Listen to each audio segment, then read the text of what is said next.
Ingrid y Tamara, en MBS 102.5. Continuamos. Give me good love, switch siren on. Come push the button and turn me on. Trip, trip this wire. Come push the button and turn me on. Give me good love, switch siren on. Come push the button and turn me on. I got the stars at my feet. Your one-way letter. I know I'm falling too deep. No, it doesn't even matter when I wake up in a cold sweat, put your hands on my body. I wanna get right in the green light, in the green light. Estamos de regreso, estamos con ustedes. Qué bueno que se quedaron con nosotras, porque tenemos a continuación una entrevista que me parece a mí muy interesante, que sobre todo hoy, nuestro Viernes de Salud, es muy importante que estemos conscientes de siempre estar checando nuestra salud, de siempre poner atención quizá a ciertas alertas, a focos rojos. Y el día de hoy queremos platicar con el doctor Fiacro Jiménez, a quien me da mucho gusto recibir en el programa. Él es neurocirujano, especialista en epilepsia, porque queremos saber exactamente los mitos y las realidades. ¿Qué es la epilepsia? Buscando información, me doy cuenta que la epilepsia es uno de los padecimientos neurológicos más comunes, de los trastornos neurológicos más comunes. Doctor, ¿esto es cierto? Bienvenido, buenos días. Hola, buenos días. Qué gusto saludarlas y gracias por la invitación, Ingrid y Tamara. Al contrario, doctor, sí, platíquenos, cuéntenos. Sí, fíjese que, como usted dice, la epilepsia es uno de los trastornos más comunes. De hecho, se considera que al menos el 1% de la población ha sufrido alguna vez una crisis epiléptica o padece ya la enfermedad, que es crónica. Y la verdad es que la mayor parte de la gente no lo sabe. De hecho, si nosotros habláramos en términos generales, la primera causa de consulta de un neurólogo, neurocirujano, que a veces vemos padecimientos muy similares o casi siempre, es primero es dolor de cabeza, y después podría ser dolor lumbar, y finalmente el tercero sería la epilepsia. Eso es bastante común. Ahora, doctor, creo que las personas tenemos la imagen de epilepsia que hemos visto en las películas, ¿no? Cuando las personas se empiezan como a agitar y les empiezan a dar como ciertos ataques. ¿No? Exacto. Pero yo recuerdo que cuando yo era más chica, mi hermana una vez estaba bañando, se cayó en la regadera, se golpeó muy fuerte, y cuando fuimos con el doctor, resulta que nos dijeron que tenía un tipo de epilepsia. Entonces hay varias formas de padecer esta enfermedad, ¿cierto? Muy bien, pues miren, han hecho muy buena investigación, las felicito. Así es, la verdad. La verdad es que la más frecuente forma en que la gente reconoce la epilepsia es una crisis convulsiva tónico-clónica. Esto es una crisis en la cual pues el paciente primero se pone en extensión totalmente rígido y luego empieza a tener como pequeños brincos, si se me permite el término, y esto pues es muy dramático, ¿no? La verdad es que las personas se asustan mucho y siempre se queda en su mente esta imagen, pero no es lo más frecuente. Lo más frecuente es una epilepsia que se llama epilepsia del lóbulo temporal, que es más del 50% de las crisis. Perdón que hable en términos técnicos, pero ese es el término. No, pero sí entendemos, doctor.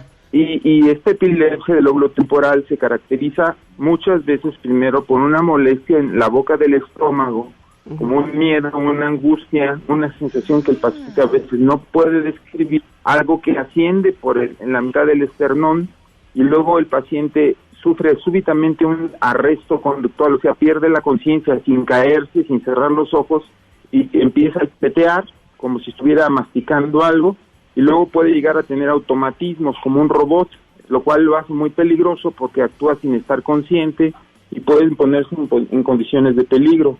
También hay otro tipo de epilepsia en la cual el paciente puede tener alucinaciones auditivas, visuales, olfatorias, o sea, ver cosas, escuchar cosas, o percibir olores que no existan. Y que imagínense, si a nosotros en términos generales nos dicen eso, pues uno dice, pues me estoy volviendo loco, ¿qué me está pasando? Claro. Empieza el estigma, la gente no quiere decirlo, ¿qué pasará? Entonces, y eso es muy frecuente. Yo lo veo muy seguido en mi consulta porque, pues, a veces si el médico no interroga, pues el paciente no lo va a decir. Claro.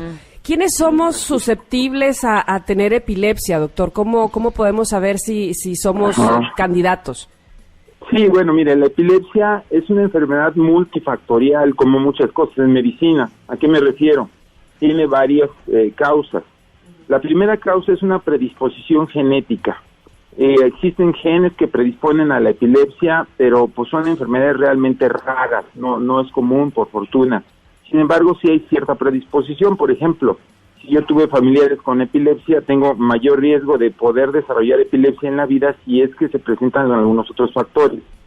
La segunda causa es un factor medioambiental o, circunstancial, en el cual, por ejemplo, lo más común es que un niñito al nacer tenga hipoxia perinatal, o sea, no respire bien en su nacimiento, y esto causa un daño precisamente en los lóbulos temporales o frontales. Entonces ya tiene una lesión que pues le predispone a tener epilepsia. Y la tercera causa son circunstancias gatillo, por ejemplo, desvelarse o consumir drogas o tomar demasiados combinación, no sé, de sustancias excitatorias como son la cafeína, el Red Bull, o a veces las personas que quieren bajar de peso empiezan a tomar pastillas y toman hormona tiroidea o metanfetaminas para quitarles el hambre, o sea, y se combinan las cosas. También hay que decir que muchas causas de epilepsia son desconocidas, a veces no encontramos, por más que estudiamos, no encontramos la causa, pero como la ciencia ha avanzado, entre más buscamos es más fácil encontrar.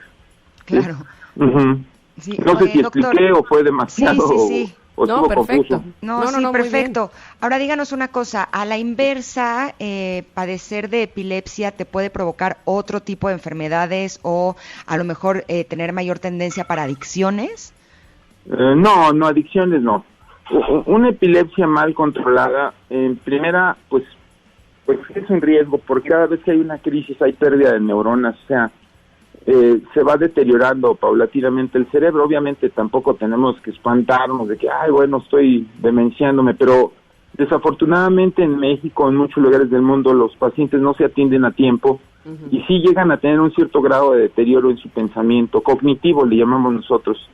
En otras ocasiones, la epilepsia del lóbulo temporal que les platiqué puede desencadenar en trastornos psiquiátricos o pseudopsiquiátricos, y el paciente, yo casi estoy seguro que muchos pacientes psiquiátricos tienen de fondo una epilepsia mal controlada, porque empiezan a tener alucinaciones y pueden de repente también llegar a ciertos grados de desconexión, pueden tener brotes psicóticos, en fin, es complicado. Yo creo que son los límites entre la neurología y la psiquiatría.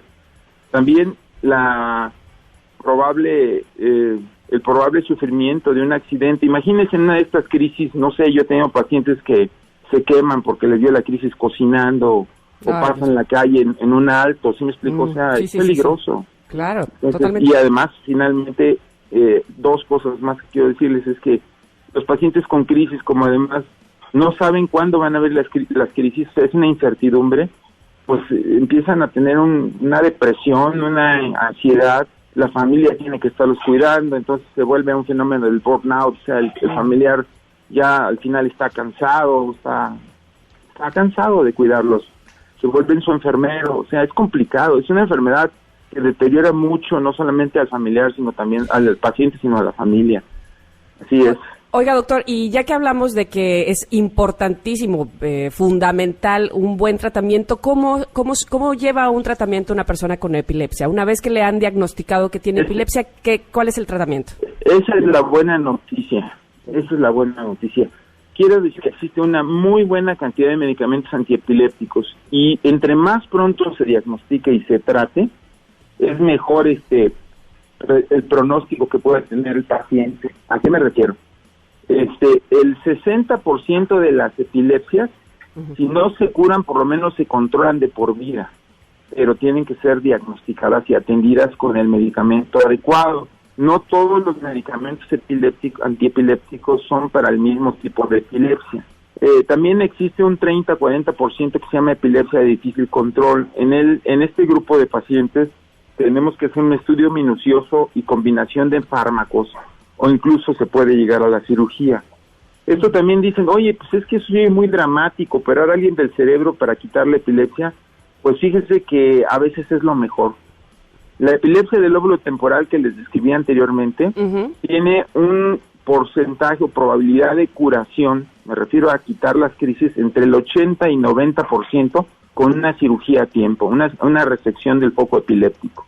O sea, incluso poder disminuir a 1 o 0 los medicamentos, eso es una cosa bien demostrada a tal grado que en Estados Unidos los niños que tienen epilepsia, si después 2 tratamientos bien dados durante un tiempo adecuado, con medición en sangre de anticomiciales, de antiepilépticos bien hecha, si no responden van a cirugía.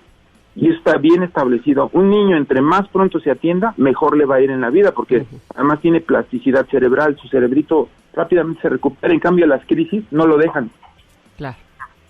No sé si fue muy técnico, Si soy muy técnico, ustedes digan. Doctor, está siendo muy claro, de verdad. Sí. Oiga, una pregunta, ¿los factores emocionales podrían influir en este padecimiento? O sea, el estrés, ansiedad, angustia, depresión. Sí influyen en el sentido de que, pues, no hay una cosa que se llama apego o disciplina en el tratamiento. O sea, el paciente con epilepsia tiene que tener una vida muy tranquila, dormirse 8 horas, no tomar, no fumar, no tomar café o bebidas excitantes, no dejar de tomar sus medicamentos, lo cual para los jóvenes, imagínense, en un joven que quiere vivir la fiesta y el desorden, el desvelo, no es fácil. Entonces, pues sí les crea ansiedad. También tener una crisis de ansiedad puede desencadenar una crisis epiléptica, pero no es lo común. Cuando yo tengo un paciente que está bien controlado y recae, o sea, tiene una crisis, lo más frecuente son 3 causas. La primera es que suspendió el medicamento. Se cansó, dijo, ya no me lo tomo hoy sí, hoy no. La segunda es que se desveló. Y la tercera puede ser una combinación de que tomó alcohol o tuvo fiebre, diarrea o vómito, alguna otra causa que es muy explicable. ¿Sí? No sé si contesto. Okay. Sí, doctor. Oiga, de verdad que nos tiene muy interesadas en el tema y sobre todo lo ha hecho usted de manera muy clara, lo cual le agradecemos muchísimo. Y quisiéramos saber en dónde pudiéramos localizarlo en caso de que alguno de nuestros radioescuchas tuviera alguna otra pregunta. Bueno, pues mire, yo doy consulta en el Hospital Ángeles del Federal, en el consultorio 780 del Centro de Especialidades Quirúrgicas, y si gustan, pues les doy mis teléfonos. Por favor. Claro.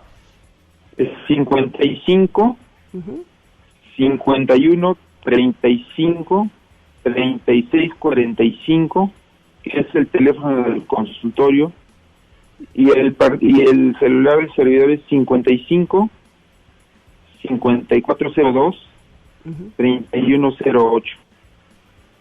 Perfecto. Doctor Fiacro Jiménez, neurocirujano, especialista en epilepsia, le agradecemos nuevamente. Sí.